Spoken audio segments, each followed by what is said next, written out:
நம்ம வீட்டு பிள்ளைகள் இன்னொரு சிக்கல் பண்ணுங்க, இந்த மாடர்ன் பேரண்டிங்கிற பேர்ல பிள்ளைகளுக்கு கஷ்டம் தெரியாமல் வளர்க்கணும். உருப்படாது. நான் சொல்றேன், பிள்ளைகளுக்கு நீங்கள் கஷ்டத்தை காட்டணும். அப்பதான் அதோட வேல்யூ உங்களுக்கு தெரியும். உங்கள் வளர்ப்பு முறையில் இருக்கக்கூடிய சிக்கலை முதலில் உணருங்கள். கஷ்டம்னாவே என்னன்னு அந்த பிள்ளைக்கு நீங்க காட்டலைன்னா அந்த பிள்ளை அப்புறம் பொறுப்பு இல்லாம இருக்கான். எப்படி பொறுப்பா இருப்பான்? ஐ அம் கம்ஃபர்டபிள், நான் கேட்பது கிடைக்கிறது, கேட்பதற்கு முன்னாலேயே கிடைக்கிறது, சந்தோஷம், மகிழ்ச்சி, நல்லா இருங்க, ஆசம் அப்படின்ட்டு போக வேண்டியது. அப்புறம் நீங்க என்ன நினைக்கிறீங்க? பிள்ளை பொறுப்பு இல்லாம இருக்கு, எப்படி பொறுப்பா இருப்பான்? இப்படித்தான் இந்த பணம் வருகிறது என்று தெரியாத ஒரு பிள்ளை எப்படி பொறுப்பாக இருக்க முடியும்? இவ்வளவு சிரமத்திற்கு நடுவில் தான் நான் படிக்கிறேன் என்று உணரக்கூடிய ஒரு பிள்ளை கட்டாயமாக சரியா இருக்கும். ஆனா நாம நினைக்கிறோம், நம்ம பிள்ளை மனம் வருந்தக்கூடாது, கஷ்டப்பட்டு மனம் வருந்தட்டும். அந்த பிள்ளை உங்க வீட்டுக்குள்ளே கடைசி வரைக்கும் வாழ போறது இல்லை. உங்களோட ஃப்ரிட்ஜில் வச்சு வளர்க்கல, இந்த சமூகத்துக்குள்ள தானே கொண்டு வர போறீங்க. எல்லா மன வருத்தங்களையும் சந்திக்கட்டும்.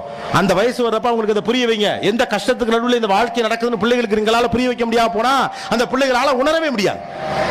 அதை பண்றது இல்ல, பொறுப்பா இல்லன்னு சொல்றீங்க. எப்படி பொறுப்பா?